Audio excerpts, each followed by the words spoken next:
हम्म।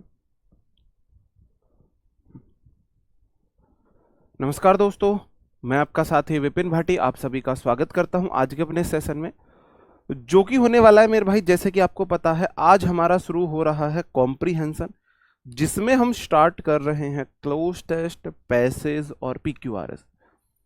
Close test, passage, PQRS आज मैंने थोड़े से इजी लिए हैं, मतलब इजी लेवल मैंने रखा है क्लोज टेस्ट का, पैसेज का, पीक्यूआरएस का। आगे से हम लेवल अच्छा रखेंगे, है ना। धीरे धीरे मैं लेवल बढ़ाऊंगा। ये कोई ग्रामर नहीं है कि मैं इसके कुछ रूल्स है वो मैं आपको समझा दूं, कोई ग्रामर नहीं है ये जी। ये एक इनको करने का तरीका होता है, मैं इनको बस आपको तरीके बता सकता हूं इनको करने के। बाकी उससे अलग भाई आपको प्रैक्टिस करनी है, प्रैक्टिस आपको ही करनी है जी। राधे राधे जी, राधे राधे। तो मैं अपना सेशन शुरू करता हूं, ये मानते हुए कि ऑडियो विजुअल एकदम से क्लियर है। तो जैसे मैंने पहले पैसेज लिया, सॉरी क्लोज टेस्ट लिया है। क्लोज टेस्ट क्या होता है? एक पूरा पैसेज होता है, उसमें बीच से कुछ वर्ड्स गायब कर दिए जाते हैं और उन वर्ड्स को पूछा जाता है भाई यहाँ पे बेस्ट सूटेबल क्या होगा, बेस्ट सूटेबल क्या होगा। ठीक है। अब इसको करने का तरीका क्या है? आप एक बार ना पूरा पैसेज पूरा पढ़ लीजिए, वो उसमें पढ़ के ये समझने की कोशिश कीजिए कि ये है किस टॉपिक से, मतलब कि ये किसके रिगार्डिंग इसमें बात हुई है, इसका थीम क्या है, मतलब किस बारे में ये पैसेज है। पूरा क्लोज टेस्ट है किस बारे में, सिर्फ आप ये जानने की कोशिश कीजिए। Aerobics is a system of exercise dash stimulates the hearts and lungs to dash beneficial changes in the body. Aerobics एक ऐसा सिस्टम है जो स्टिमुलेट्स करता है हार्ट्स को, लंग्स को, बेनिफिट चेंज करने के लिए बॉडी में। आप ही की भाषा में समझा रहा हूं, आप ही की लैंग्वेज में। मैंने स्टिमुलेट्स को भी हिंदी में नहीं कन्वर्ट किया, ठीक है। हिंदी में भी नहीं करनी इसको, इसके नोट्स नहीं बनाए जाते मेरे भाई, है ना। These dash strengthening of the muscles, ये स्ट्रेंथिंग करते हैं मसल्स को, and rapid flow of air in and out of the lungs. A more dash heart to pump more oxygen and blood. अब किस बारे में बताओ? एरोबिक्स एक्सरसाइज के बारे में बात हो रही है कि भाई जी एरोबिक्स एक्सरसाइज में हम कैसे फंक्शन करती है वो, उससे हमारी बॉडी में क्या क्या चेंजेस आते हैं, ये बोला जा रहा है। ठीक है। अब ट्रांसलेट नहीं आता, ये 6th 7th 8th में आपको सीखना चाहिए था, है ना साहू जी। ये 6th 7th 8th में आपको ट्रांसलेट सीखना चाहिए था। जाके उस टीचर के गर्दन पकड़ो, उसके कॉलर पकड़ो, उसने क्यों नहीं सिखाया। ठीक है। तो आप एक बार इसे पढ़ लेंगे, पूरा पढ़ लेंगे जितना आपको समझ में आए। बहुत ज्यादा समझने की कोशिश ना करें, जितना समझ में आए उतना समझ ले, लेकिन एक बार पढ़ लो जी। राधे राधे जी, राधे राधे। एक बार पढ़ लो। एरोबिक्स एक ऐसा सिस्टम है, एक्सरसाइज स्टिमुलेट्स करता है हार्ट लंग को, बेनिफिशियल चेंजेस होते हैं, ये स्ट्रेंथ करता है मसल्स को, रैपिड फ्लो होता है एयर का बॉडी में, लंग्स में, जिससे हमारा ब्लड जो हार्ट है ज़्यादा पंप करता है किसको, ब्लड को, मोर ऑक्सीजन जाती है, मोर ब्लड जाता है। इतना तो सबको समझ आ गया होगा भाई, या इतना भी समझ नहीं आया? आप मुझे बताओ, इतना भी समझ नहीं आया क्या? इतना तो आ गया होगा। एक बार पूरा पढ़ लिया, उसके बाद हम क्या करेंगे, फिर हम ऐसे देखेंगे। ठीक है। अब मैंने क्वेश्चन साइड में ऑप्शन, ये जो यहां पे लिखा हुआ है ना, यहां पे आपको 4 ऑप्शन में से कोई एक ऑप्शन रखना है। कॉम्प्रीहेंशन लास्ट में मैं क्यों कराता हूं? कॉम्प्रीहेंशन कॉम्बिनेशन होता है ग्रामर रूल्स का और आपके वोकेबलरी का, वोकैब पे कमांड का और ग्रामर रूल्स का कॉम्बिनेशन होता है। तो वोकैब मैंने आपको बहुत कराई है, ग्रामर रूल सारे पढ़ा दिए हैं, उनको मिला के अब हमको इनको फिट करना है यहाँ पे। ठीक है। कुछ वर्ड समझ नहीं आते, कुछ वर्ड तो हमको भी समझ में नहीं आते। बड़ा आता है भाई, बड़े भी कराएंगे, एक दिन ही आपको इतना बड़ा करा दूं क्या, है ना भाई। धीरे धीरे, डायरेक्ट 10वीं मंजिल पे नहीं जाओगे ना, जाओगे तो पहली, दूसरे, तीसरे, चौथे, 5वें माले पे ही तो जाओगे, एकदम तो नहीं जाओगे जी। जी miss you too. Aerobics is a system of exercise. Aerobic एक ऐसा सिस्टम है एक्सरसाइज का, dash stimulates the heart and lung. देखो मेरे भाई, अब इसमें ना तो हु आ सकता है, क्योंकि मेरे भाई रिलेटिव प्रोनाउन एक्सरसाइज है, एक्सरसाइज है, स्टिमुलेट्स वर्ब है। स्टिमुलेट्स का मतलब है उत्तेजित करती है, उकसाती है, इंप्रूव करती है ना, उसे बढ़ाती है। तो एक्सरसाइज जो है क्या है मेरे भाई, एक्सरसाइज एक नॉन लिविंग थिंग है, एक्सरसाइज नॉन लिविंग थिंग है, उसके साथ ना तो हु आ सकता है ना वूम आ सकता है, क्या आ सकता है, विच आ सकता है। वेयर तो जहां के लिए बोलता है, तो पहले वाले में विच आ गया, पहले वाले में विच आ गया।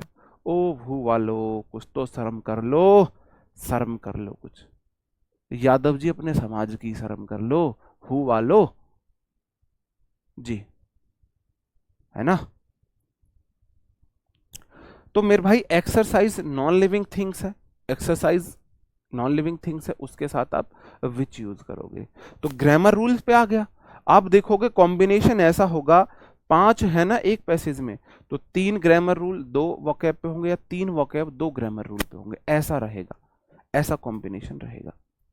तो ये आपको कहां से कहां तक पढ़ना है, stimulates the heart and lung, ये हार्ट एंड लंग को स्टिमुलेट करती है, ठीक है जी। उसके बाद क्या आएगा, 2 डिस्कवर, प्रोड्यूस, डिजाइन या असेंबल।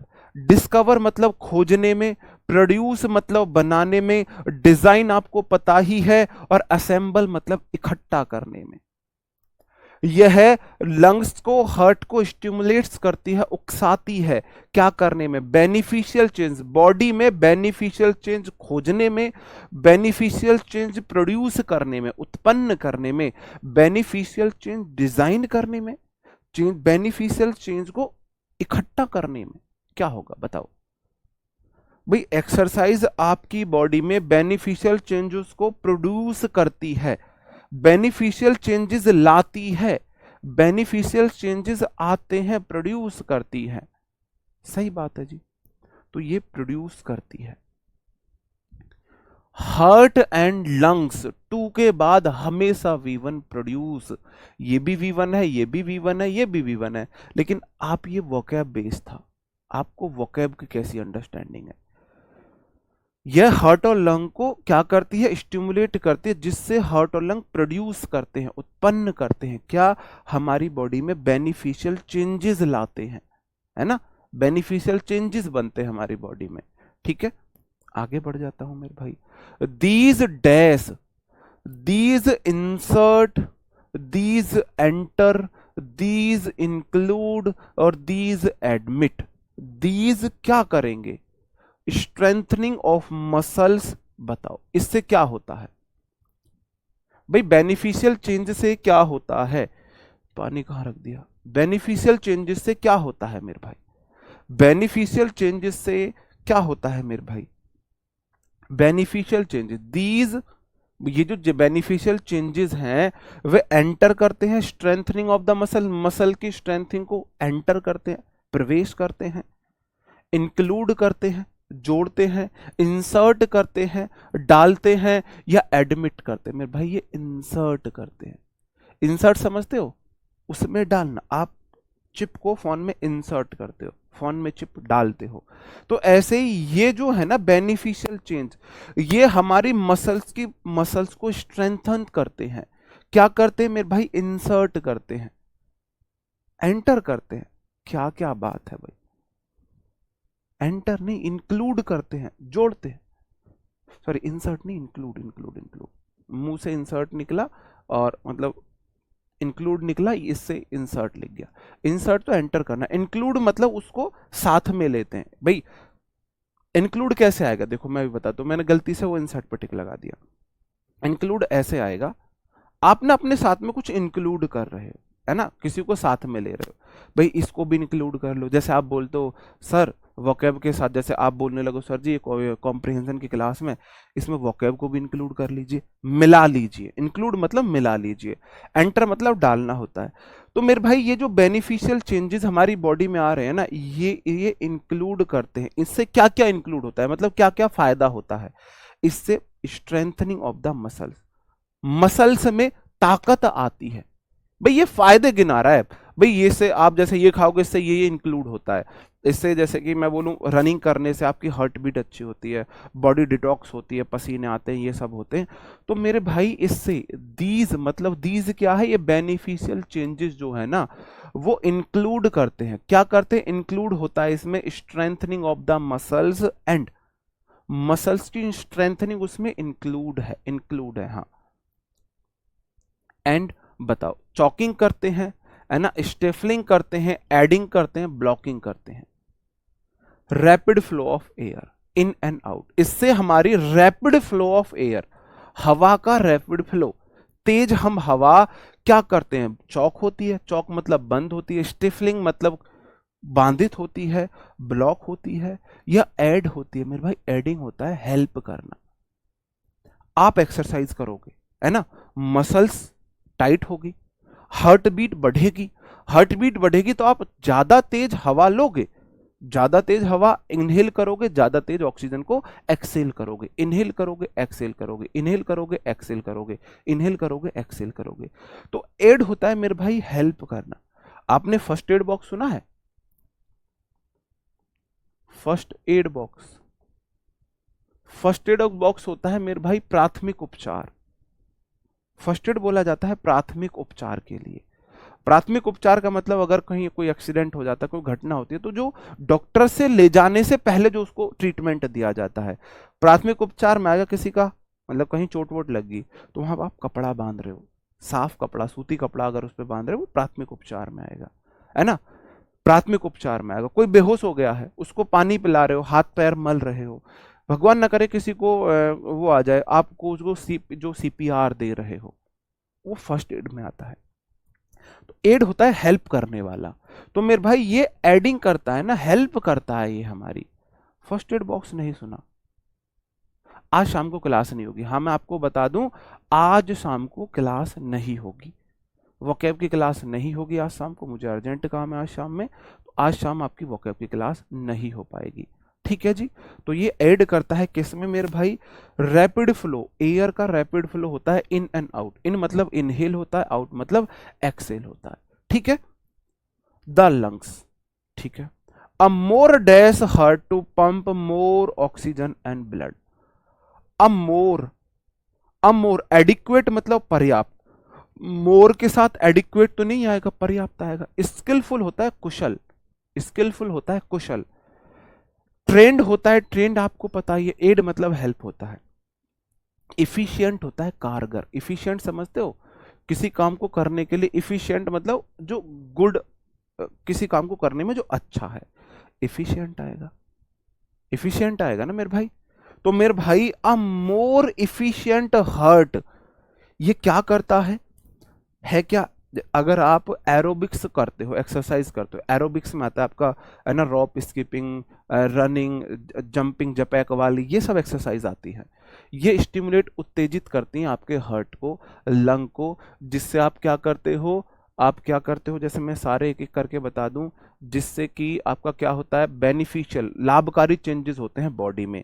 ये चेंजेस क्या करते हैं मेरे भाई, इस चेंजेस से हमारी जो मसल्स, क्या क्या उसमें आता है, उन चेंजेस में इंक्लूड है, मसल्स में स्ट्रेंथ आती है, पावर आती है, और उससे हमारी बॉडी में एयर का फ्लो बढ़ता है, एयर का फ्लो बढ़ता है, जिससे हमारे मतलब एयर फ्लो बढ़ने में हेल्प करता है, जिससे क्या होता है, हमारी हेल्प होती है किसमें मेरे भाई, एयर फ्लो, इनहेल एक्सेल हम ज्यादा करते हैं, और जिससे क्या होता है, हार्ट का इफिशियंसी बढ़ती है, हार्ट इफिशिएंटली वर्क करता है।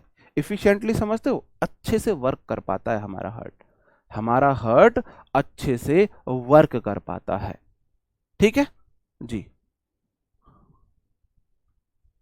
ऑप्शन में जो वर्ड है इनकी बुक, मतलब भाई कहां से लाते हो इतना दिमाग, कहां से लाते हो इतना दिमाग।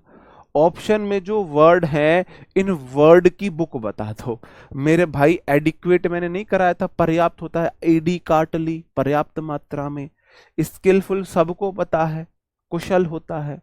इफिशिएंट होता है, किसी देखो हम ना किसी काम को इफिशिएंटली कर पाते हैं, इफिशिएंटली कर पाते, इफिशिएंट होता है कोई बॉडी इफिशिएंटली वर्क कर रही है, स्किलफुली वर्क नहीं कर रही। स्किल तो हमारा टैलेंट है, स्किलफुल है टैलेंटेड, इफिशिएंटली का मतलब है कोई अच्छे से काम कर पा रहा है। ठीक है, ओके। तो आपका स्कोर कितना रहा मेरे भाई पहले में से, एक बार मुझे बताएंगे आपके 5 में से कितना स्कोर रहा, 5 आउट ऑफ आपके कितने आए हैं, आपके 5 में से कितना स्कोर बना है। मैं बोल रहा हूं 5 में से आपका स्कोर कम से कम 4 तो होना चाहिए था। इजी था, 4 होना चाहिए था, बताओ, 4 तो होना चाहिए था।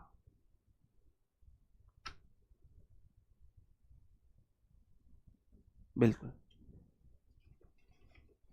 बहुत बढ़िया। ये 3 वाले फिर गलत है, 4 तो कम से कम होना चाहिए था। हाँ,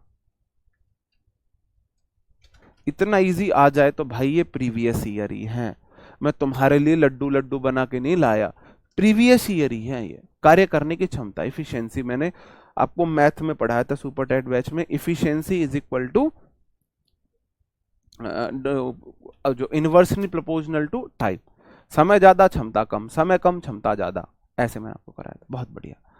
अब मैंने एक और क्लोज टेस्ट आपके लिए लिया है, एक और क्लोज टेस्ट आपके लिए लिया है। सुधा मूर्ति was born in 1950 in Singon in North Karnataka. She did her M.Tech dash computer science and is now the chairperson of Infosys Foundation. A prolific dash in English and Kannada.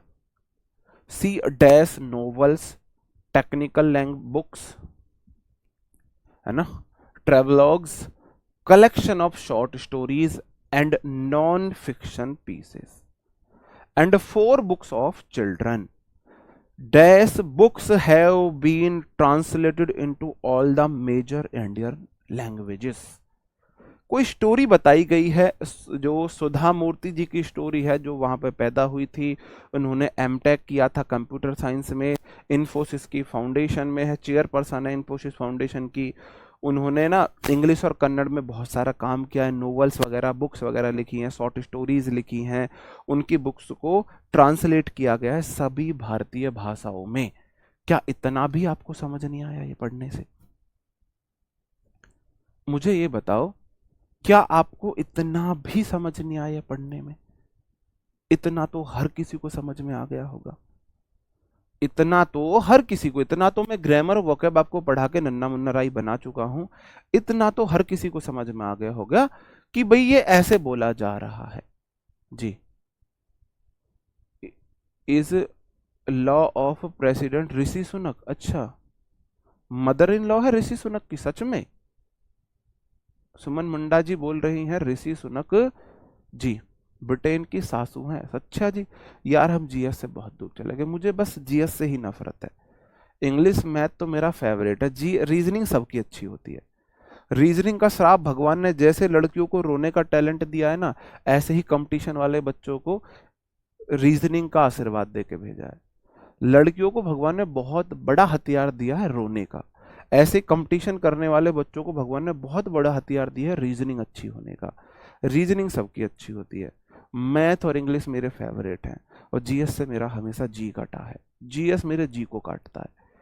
एक बार मैं आपको सच बताऊं, मेरे 150 में से 148 नंबर थे math में और इंग्लिश में और रीजनिंग में, और जीएस में मेरे 50 में से 10 नंबर थे, नहीं 10 नहीं 16 नंबर थे, 16। अब सोच के देखो, 150 में से 148, 148 मैथ में, इंग्लिश में, रीजनिंग में। मैथ पूरा था, इंग्लिश पूरी थी, रीजनिंग में एक क्वेश्चन नहीं आया था, वो छोड़ दिया था, लेकिन बट किंतु परंतु जीएस नाश लेगी, जीएस में आए 16 नंबर। चलो, लेकिन फिर भी मुझे अच्छा लगता था, मैं जीएस में कम नंबर आने को ना अपना फेलियर नहीं मानता था, जीएस में ही तो कम है, टैलेंटेड लोगों को मैथ इंग्लिश में अच्छे नंबर आते हैं, मैं ये मानता था। ठीक है, ओके, ठीक है भाई, अब हम इसे देखते हैं इसमें क्या होगा। सुधा मूर्ति वाज बॉर्न इन 1950, सुधा मूर्ति जी 1950 में बॉर्न हुई थी, है ना, सिंगोन नॉर्थ केरला में। सी डिड हर एमटेक, उन्होंने अपना एमटेक किया, किस में किया? ऑन में किया, of computer science, in computer science, या एट कंप्यूटर साइंस? किस सब्जेक्ट में अगर आप करते हो तो क्या बोलते हो मेरे भाई? इन बोलते हो ना, इन कंप्यूटर साइंस, इन कंप्यूटर साइंस। एक बार आपने पढ़ लिया पूरा, आपके मन में थोड़ी सी स्टोरी बन गई है, इससे रिलेटेड है, आपके मन में एक स्टोरी सी बन गई है भैया, इससे रिलेटेड है ना। She did her MTech in computer science and is now the chairperson of dash Infosys, of an Infosys, the Infosys, one Infosys, a Infosys foundation. बताओ जी। Of Infosys, sorry an Infosys, the Infosys, one Infosys, a Infosys. मेरे भाई Infosys foundation है, क्या है मेरे भाई, किसी में निश्चित फाउंडेशन की बात कर रहा हूं, ऑफ द इन्फोसिस आएगा। किसी एक इन्फोसिस फाउंडेशन की तो बात नहीं हो रही, किसी निश्चित इन्फोसिस फाउंडेशन की बात हो रही है, इसलिए द आएगा। ठीक है, ओके, द इन्फोसिस फाउंडेशन आ गया है। अब प्रोलिफिक मतलब, प्रोलिफिक होता है प्रोफिशिएंट मतलब लाभकारी, डैश इन। अब प्रोलिफिक स्पीकर, प्रोलिफिक पोइट थी, प्रोलिफिक रीडर थी, प्रोलिफिक राइटर थी। अब ये मैं नहीं बता सकता भाई, यहां पे कोई व्यक्ति प्रोलिफिक स्पीकर भी हो सकता है, मतलब कि एक्सपर्ट स्पीकर भी हो सकता है, बहुत अच्छा स्पीकर भी हो सकता है, बहुत अच्छा पोइट भी हो सकता है, बहुत अच्छा रीडर भी हो सकता है, बहुत अच्छा राइटर भी हो सकता है।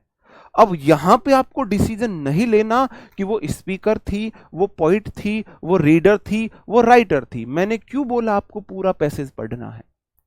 पैसेज में आगे बोला गया है उन्होंने टेक्निकल बुक्स लिखी थी, है ना, उन्होंने टेक्निकल्स बुक लिखी थी, शॉर्ट स्टोरीज लिखी थी, नॉन फिक्शनल पीसेस लिखे थे, 4 बुक्स चिल्ड्रंस पे लिखी थी, बहुत सारी बुक्स को उनकी को ट्रांसलेट किया गया है।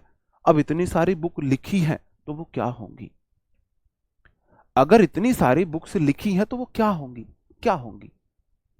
अगर उन्होंने प्रोलिफिक राइटर रही होंगी तभी तो इतनी सारी बुक लिखी। इसलिए मैंने बोला एक बार पूरा क्लोज टेस्ट पढ़ लो, वो समझ लो वो किस बारे में है। अगर डायरेक्ट आप अंधेरे में तीर चलाओगे ना तो फिर तुक्के वाली बात होगी, फिर तुक्के वाली बात होगी। इसलिए बेस्ट है आप एक बार पूरा पढ़ लीजिए, पूरा पढ़ लीजिए। तो आपने आगे देख लिया उन्होंने बहुत सारी बुक्स की बात हुई है उनके बारे में, तो बुक्स की बात हुई है तो इसका मतलब वो राइटर थी। ठीक है, in English and Kannada, she dash, she has written, she writing, she write, she will write. बताओ, उन्होंने नोवेल्स लिखे हैं, टेक्निकल बुक्स लिखी हैं, है ना, ट्रेवलॉग्स लिखे हैं, कलेक्शन ऑफ शॉर्ट स्टोरीज है, नॉन फिक्शनल पीसेस हैं, और 4 बुक्स हैं बच्चों पर। तो वो लिखेंगी, अगर लिखेंगी तो मेरे भाई उनकी बुक्स को ट्रांसलेट कैसे किया गया? अगर उनकी बुक्स को ट्रांसलेट किया गया इसका मतलब बुक्स लिखी जा चुकी हैं, तो विल राइट तो होगा नहीं, विल राइट तो नहीं होगा। सी सब्जेक्ट के साथ डायरेक्ट राइटिंग तो नहीं आ सकता, डायरेक्ट मेन वर्ब में आईएनजी तो नहीं आ सकती, सही बात है। सी सिंगुलर सब्जेक्ट राइट V1 तो नहीं आ सकता, राइट्स होना चाहिए था, ये भी नहीं है। सी हैज रिटन, उन्होंने लिख दी हैं, लिख चुकी हैं, इतनी सारी बुक्स लिख चुकी हैं, अभी काम पूरा नहीं हुआ, हो सकता है और बुक्स लिखें। She has written, she has written मेरे भाई क्या, she has written novels, technical books हैं, है ना, ट्रेवलॉग्स है, कलेक्शन ऑफ शॉर्ट स्टोरीज है, नॉन फिक्शनल पीसेस है, एंड 4 बुक फॉर चिल्ड्रन है, 4 बुक फॉर चिल्ड्रन है। Dash book, my book, their book, his book, her book, उनकी किताबों को ट्रांसलेट किया गया है भारत की सभी बड़ी भाषाओं में, जो भारत की सभी, यहां पे प्रमुख भाषाओं की बात हो रही है, मेजर का मतलब प्रमुख भाषाओं की बात हो रही है, उनकी किताबों को प्रमुख भाषाओं में ट्रांसलेट किया गया है। तो मेरे भाई मेरी किताबों को तो नहीं ट्रांसलेट किया गया, इंग्लिश की एक ही किताब आई है भाई मेरी, तो अभी मेरी को तो ट्रांसलेट नहीं किया गया, किसी बहुत सारे व्यक्तियों की तो बात नहीं हो रही है, एक व्यक्ति की बात हो रही है, तो देयर तो नहीं आएगा, वह कोई मेल तो नहीं है, वह कोई फीमेल है, तो her books have been translated, her books, her books आ गया। अब बताओ जी, ये PYQs ही थे, मैं मान रहा हूं इजी थे, स्टार्टिंग में इजी तो कराऊंगा भाई, इजी तो कराऊंगा, स्टार्टिंग में टफ करा दूं?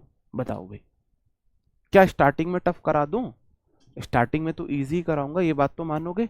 ओके, तो उम्मीद है आपको ये वाला भी पसंद आया होगा कॉम्प्रिहेंशन। इसमें आपका स्कोर कितना बना? अब तक दोनों में 10 में से आपका स्कोर कितना बना है? क्लोज टेस्ट में से what is your score out of 10? 10 में से आपका स्कोर कितना है टोटल 10 में से? इसमें भी एक रॉन्ग हो गया, गलत बात है। कम से कम आपका स्कोर 7 से 8 होना चाहिए। अगर जिनका स्कोर 7 से नीचे है ना भाई, वो मुंह धो लो अपना, मुंह धो लो अपना। अगर आपका स्कोर 10 में से 7 से नीचे है, सच बता रहा हूं, इसका मतलब आप रेड जोन में हो, आप रेड जोन में हो। अगर आपका स्कोर 10 में से 7 से नीचे है तो, 8-9 है वेल है, 10 है तो बहुत बढ़िया है, 10 है तो बहुत बढ़िया है, 7 से नीचे है तो रेड जोन में हो, सच बता रहा हूं। हाँ जी भाई साहब, रेड जोन में हो, 7 से नीचे, 6 वाले रेड जोन में हो। बहुत मेहनत की जरूरत है आपको, बहुते मेहनत करना पड़ेगा रे तेरे को बबुआ, बहुते मेहनत करना पड़ेगा।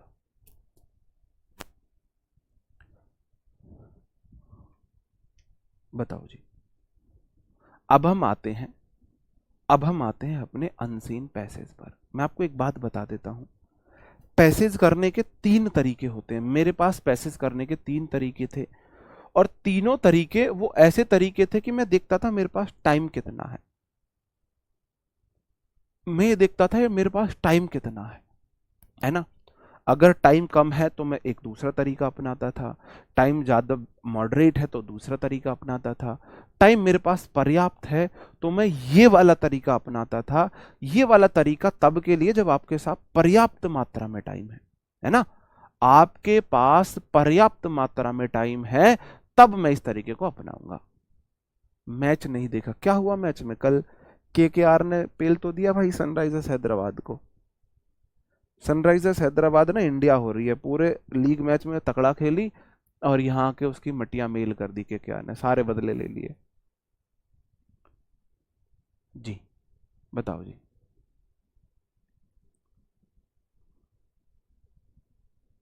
ऑल सब्जेक्ट रेड जोन में है तो ज्यादा मेहनत करो, और ज्यादा मेहनत करो। अनसीन पैसेज है, प्रीवियस ईयर का ही है, अपने पास से मैं नहीं लेके आया हूं, ठीक है। वर्ल्ड हेल्थ ऑर्गेनाइजेशन सेज, एक बार पूरा अनसीन पैसेज पढ़ लीजिए, पूरा अनसीन पैसेज एक बार पढ़ लीजिए। हाँ जी, एक बार पूरा अनसीन पैसेज पढ़ लीजिए।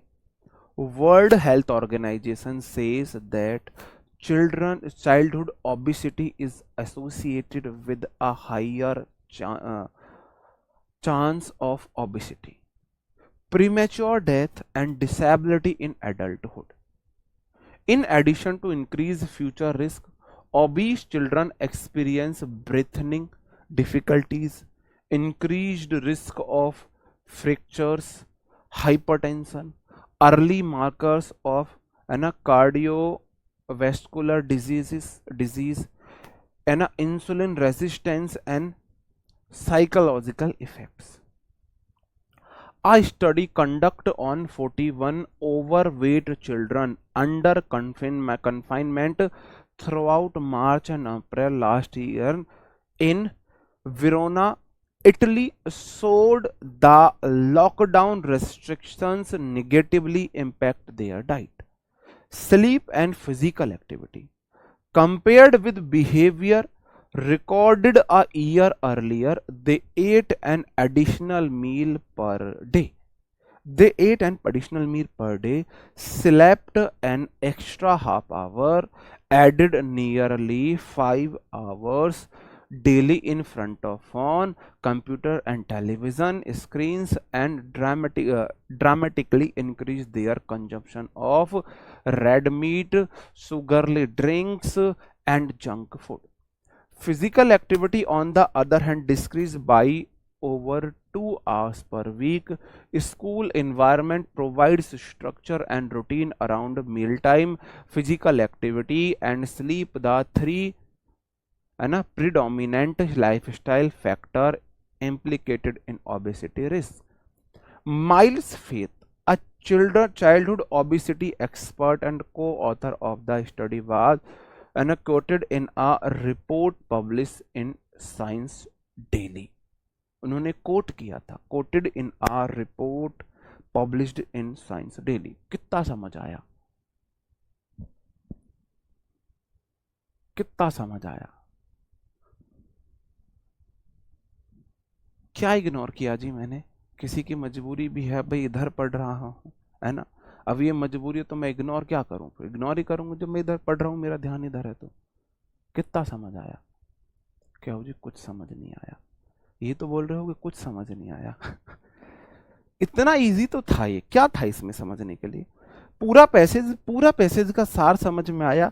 ये ओबिसिटी, अब आपको अगर ओबीस वर्ड नहीं पता है, अगर आपको ओबिसिटी नहीं पता है तो आपको इसमें पूरे पूरे पैसेज में का खा समझ नहीं आएगा, का खा समझ नहीं आएगा अगर आपने इस पूरे पैसेज में ओबीस वर्ड भी नहीं पता है तो, है ना।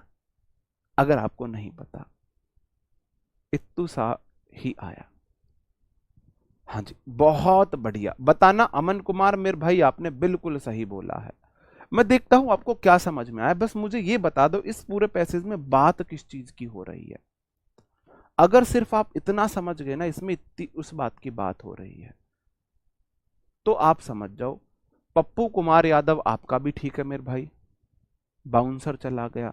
ऋतु सेन आपका भी ठीक है। पैसेज में बात किस बात की हुई है, अगर आपने ये समझ लिया जी। शिवाम जी, शैली राणा जी बिल्कुल ठीक है। बताओ। ए यादव आपका भी ठीक है। मैंने सिर्फ ये पूछा है पैसेज है किस बारे? चिल्ड्रन के बिहेवियर के बारे में। कुछ शर्म कर लो, चिल्ड्रन के बिहेवियर के बारे में कही आई हो। साक्षी जी बिल्कुल ठीक है।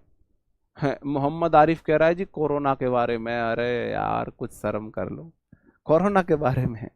पूरे सेंटेंस में ओबीस, ओबिसिटी, ओबीस, ओबिसिटी ये बात हुई है। बिल्कुल, ओबीस होता है, ओबिसिटी होता है मोटापे से।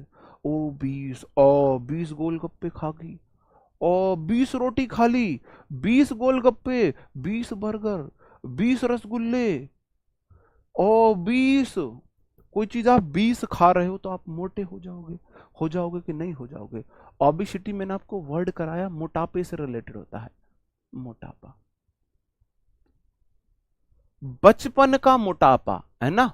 वो सुना आपने, पीछे देख, पीछे पीछे तो देखो मेरे मामू। वो बच्चा देखा है, वो ओबिसिटी का बेस्ट एग्जाम्पल है ना।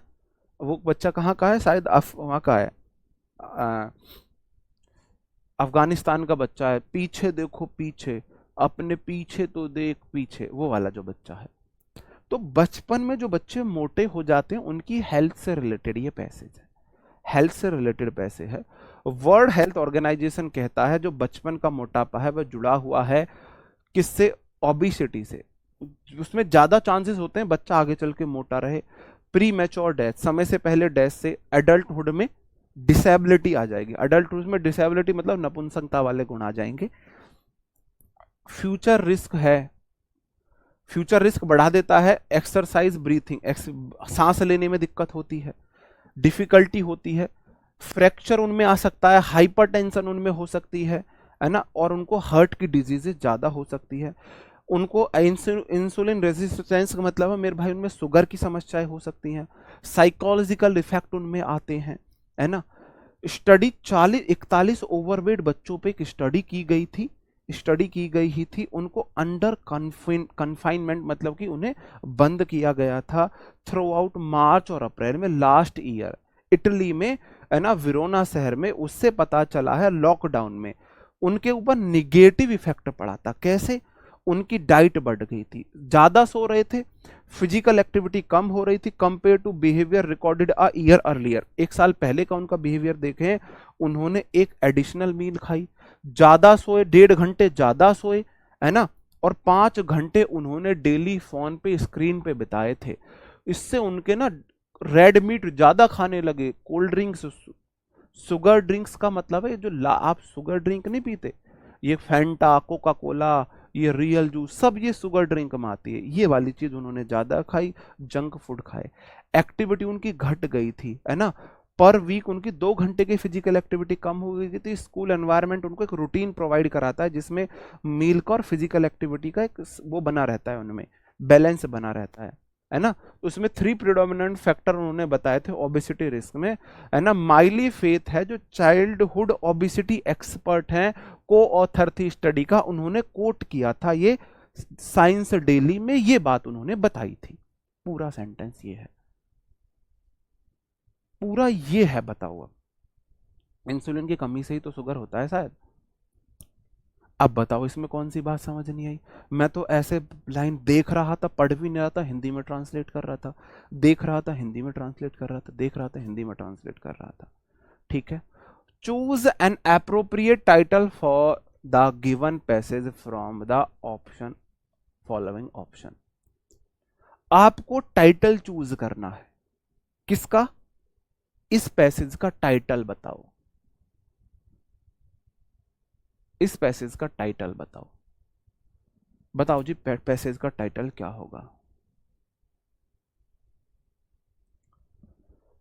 बचपन का हेल्थ, बचपन का प्यार मेरा भूल नहीं जाना रे, तो बचपन की हेल्थ पे है ये ईट वेल लिव वेल, अच्छा खाओ अच्छा जियो, उस पे है। इसके ऊपर तो सेंटेंस में एक बात बोली गई है, बस एक बात लास्ट में तो बोली गई, वो जंक फूड खा रहे थे, ये सब खा रहे थे। The implication of childhood obesity in Italy, Italy में चाइल्डहुड ओबिसिटी की कितनी इम्प्लीकेशन है, जटिलताएं हैं। क्या ये सिर्फ इटली के लिए था? इटली में तो स्टडी हुई थी, इटली में तो स्टडी हुई थी, इटली के लिए तो नहीं था। अच्छा खाने पीने के ऊपर तो नहीं था। बचपन की हेल्थ आपको थोड़ा सा ये लग सकता है। A comparative study on childhood obesity, बचपन में मोटापे के ऊपर पूरी एक विस्तृत अध्ययन, ये है विस्तृत अध्ययन है, कॉर्पोरेटिव है। कॉर्पोरेटिव का मतलब है, कॉर्पोरेट होता है किसी चीज को पुष्टि करना, सबूतों के थ्रू उस चीज को पुष्टि करना। तो ऐसा अध्ययन जो कुछ प्रूफ करता है, विद प्रूफ कोई बात को कहता है, बच्चों की ओबिसिटी पे। मेरे भाई बी बिल्कुल ठीक है। पूरे सेंटेंस में, पूरे पैसेज में बताया गया है बच्चों से ओबिसिटी ऐसे जुड़ी हुई है, उसके ये कारण हैं, है ना, इस तरीके से उनमें ओबिसिटी बढ़ रही है, उसके ये रिस्क होते हैं, लॉकडाउन में ये इम्पैक्ट पड़ा, स्कूल उनको ऐसा एनवायरनमेंट प्रोवाइड कराता है। तो मेरे भाई एक इतनी अच्छी तो इन्होंने स्टडी दिखाई है। कॉर्पोरेटिव स्टडी का मतलब है एक कोई विस्तृत चीज है, विद प्रूफ बात हुई है, विस्तृत चीज विद प्रूफ बात हुई है। क्या चाइल्डहुड हेल्थ में सिर्फ मोटापा आता है? चाइल्डहुड हेल्थ में तो पतलापन भी आ सकता है, हाइट का कम रहना भी आ सकता है। चाइल्डहुड हेल्थ में तो और भी बहुत सारी चीज आ जाएंगी। अगर आपके माइंड में आ रहा हो कि ये चाइल्डहुड हेल्थ है, तो चाइल्डहुड हेल्थ में सिर्फ आप मोटापे की बात करोगे? क्या सिर्फ मोटापे की बात करोगे, बाकी चीजों की भी तो बात करोगे? ये तो इसलिए भी नहीं हो सकता। सेंटेंस में सिर्फ मोटापे की बात हुई है, सिर्फ मोटापे की बात हुई है। अच्छा खाओ अच्छा रहो, बस यही बात हुई है। एक्सरसाइज वगैरह, स्क्रीन देखना, ये कोई मैटर नहीं करता। अच्छा खाओ अच्छा जियो, चाहे तुम्हारा जितना मन करे उतनी स्क्रीन देखो, जितना मन करे उतने सो, अच्छा खा लो। बताओ जी। हाँ मैं कराऊंगा, पैसेज कराऊंगा, पेपर तक मैं आपको कराऊंगा। मैं आपको तरीके बता दूं, फिर मैं आपको जो मैं मिनी मॉक करा रहा हूं ना, अभी मैं आपको तरीके बता रहा हूं। नेक्स्ट मंडे से, ये जो हमारा मंडे आ रहा है, मंडे से मैं आपको जो मेरी 2 बजे वाली क्लास चल रही है वो तो चलेगी ही। इस टाइम पर मैं आपको मिनी मॉक कराया करूंगा, मिनी मॉक का सॉल्यूशन कराया करूंगा। कब? टिल एग्जाम, आपका एग्जाम होने तक मैं आपको मिनी मॉक के सॉल्यूशन कराऊंगा।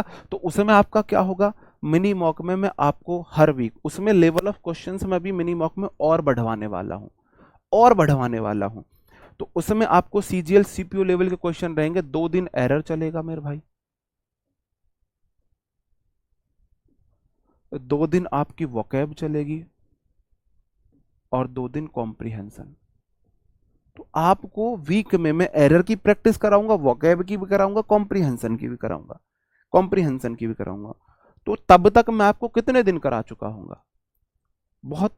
तब तक मैं आपको मतलब एरर भी कराऊंगा, मिसलेनियस एरर, मिसलेनियस वोकैब और मिसलेनियस कॉम्प्रिहेंशन, ये सब चीजें कराता रहूंगा। ठीक है, ओके मेरे भाई, आगे बढ़ जाता हूं। अगला क्वेश्चन है, what is the tone of the passage? Passage की टोन कैसी है? इनफॉर्मल है, ह्यूमेरियस हो जाता है, मजाकिया है ना, मैटर ऑफ फैक्ट है, या गुस्से की है? एक तो इनफॉर्मल है भाई, बहुत ज्यादा इनफॉर्मल हो जाता है, मतलब कि अनौपचारिक है। अनौपचारिक है, कैसी है बताओ भाई मुझे, कैसी है? मजाकिया टोन था क्या? कहीं पे भी मजाक की बात हुई थी पैसेज में? नहीं हुई थी। पैसेज में कहीं पे गुस्सा दिखाया गया था? नहीं किया गया था। पैसेज में फैक्ट पे बात हुई थी, पूरे पैसेज में उन्होंने फैक्ट पे बात की थी, तो मैटर ऑफ फैक्ट रही है इसकी लैंग्वेज। पूरे पैसेज में उन्होंने फैक्ट पे बात की है, भाई ये फैक्ट है, ऐसा हो रहा है, ऐसा हो रहा है, ऐसा हो रहा है, ऐसा हो रहा है, ऐसा हो रहा है, ऐसा हो रहा है, ठीक है, okay. Select the most appropriate synonym of the given word. Expert का साइनोनिम्स आपको बताना है। एक्सपर्ट का कोच होता है, एक्सपर्ट का टीचर होता है, एक्सपर्ट का अमेच्योर होता है, एक्सपर्ट होता है स्पेशलिस्ट, जो किसी चीज में स्पेशलिस्ट है। स्पेशलिस्ट है मेरे भाई, है ना। इनफॉर्मल थी, अनौपचारिक थी यार, इतने तो फैक्ट उन्होंने दिए थे। Select the most appropriate antonyms of the given. Confinement क्या होता है?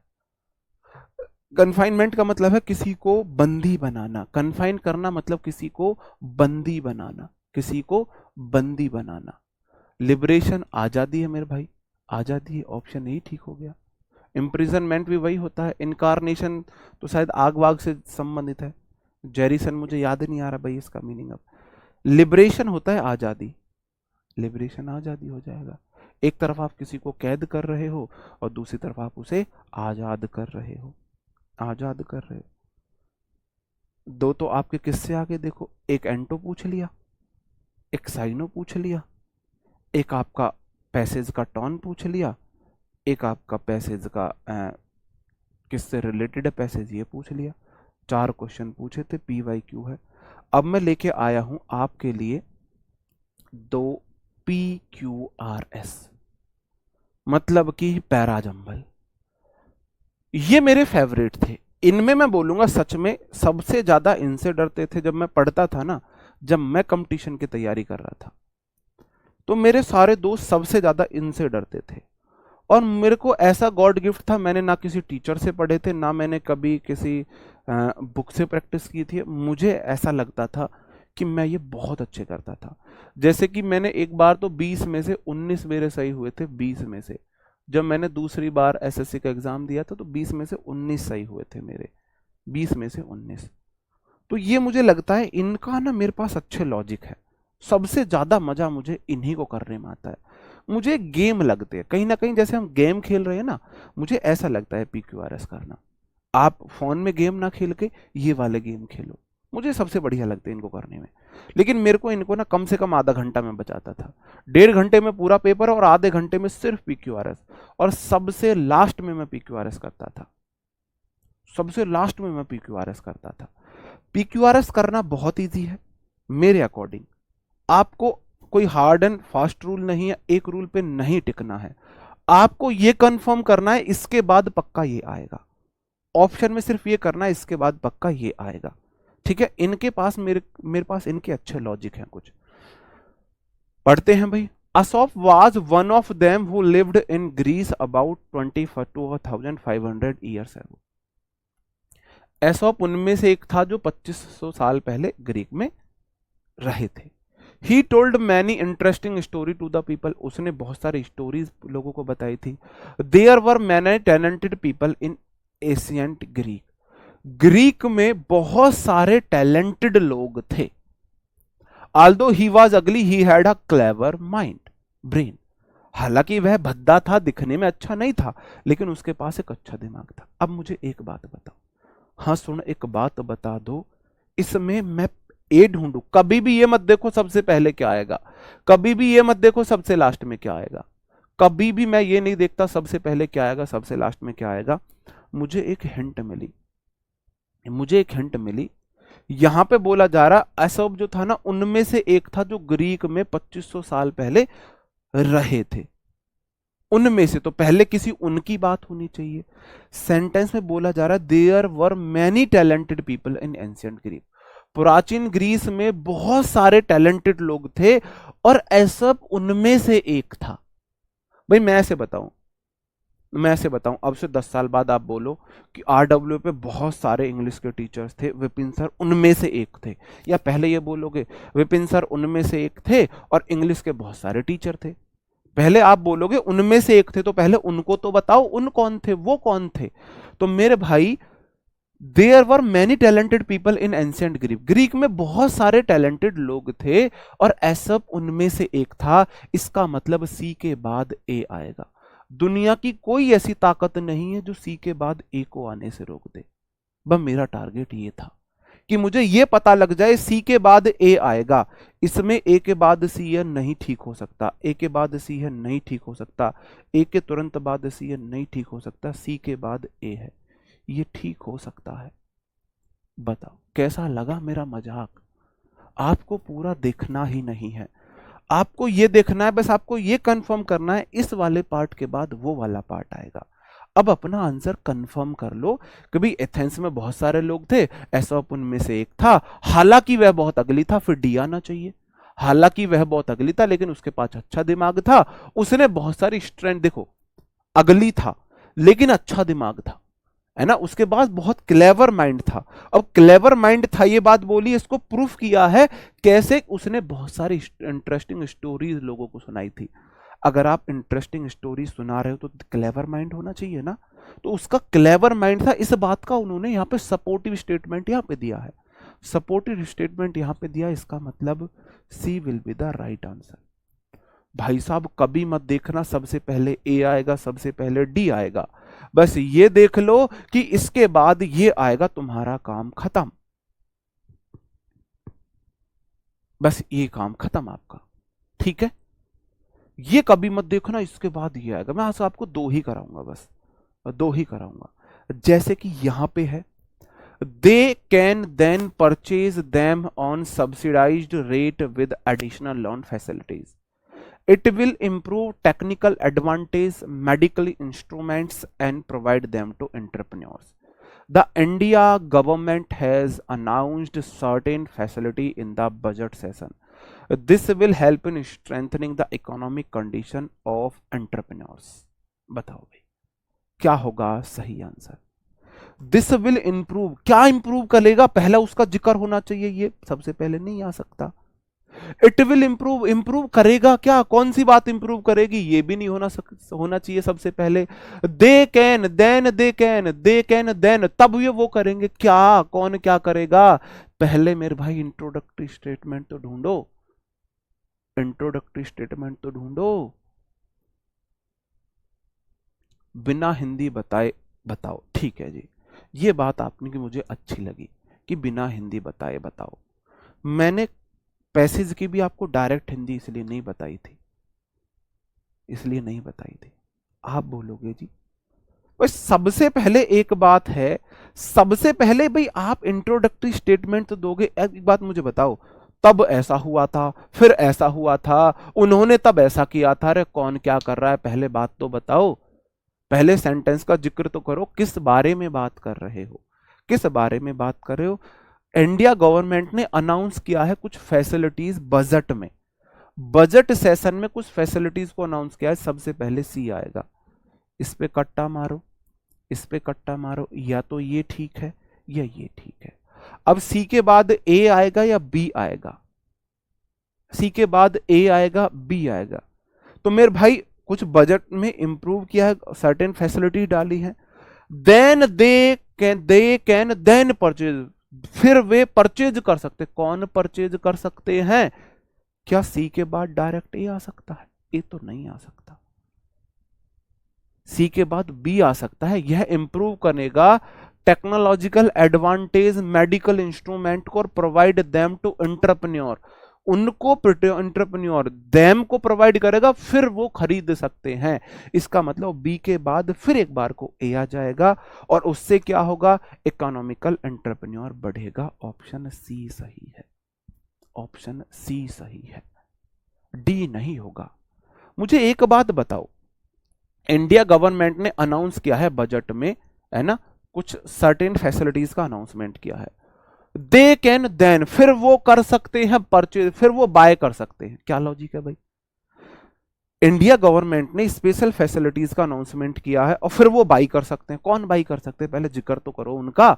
तो मेरे भाई यहां पे डैम का जिक्र हुआ है, यह उनको एंटरप्रेन्योर प्रोवाइड करेगा जिससे वो परचेज कर सकते हैं।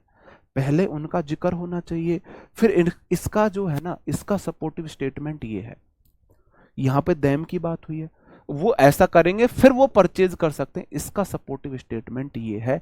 बी के बाद ए आएगा 100%। आप ये लॉजिक भी लगा सकते थे, बी के बाद सिर्फ एक ऑप्शन में ए है, आप इससे भी कर सकते थे। मैं दो तीन तरीके से अपने क्वेश्चन को वेरीफाई कर लेता हूं इसमें, ठीक है जी। सॉरी, इंपोर्ट है, कोई बात नहीं, मैंने गलत पढ़ दिया होगा, ठीक है। तो उम्मीद करता हूं आपको कॉम्प्रिहेंशन का सेशन आज पसंद आया होगा। कल मैं लेवल थोड़ा और बढ़ाऊंगा। ये कॉम्प्रिहेंशन को करने के तरीके मैंने आज आपको बताए हैं, ठीक है। ये मैं इस पूरे वीकेंड में आपको कॉम्प्रिहेंशन करने के तरीके बताऊंगा। नेक्स्ट वीकेंड पे फिर मैं, सॉरी, स्टार्टिंग वीक से मंडे से मैं अपनी क्लासेस को शिफ्ट कर दूंगा यूट्यूब पर। वहां मैं आपको मिनी मॉक कराऊंगा। मिनी मॉक में मैं आपको एरर भी कराऊंगा, वोकैब भी कराऊंगा और कॉम्प्रिहेंशन भी कराऊंगा, सब कराऊंगा, ठीक है मेरे भाई। तो मिलते हैं आपसे नेक्स्ट क्लास में कल। आज शाम को वोकैब की क्लास नहीं हो पाएगी, तब तक अपना ख्याल रखें, पढ़ते रहे। Bye bye, thank you, take care, जय हिंद।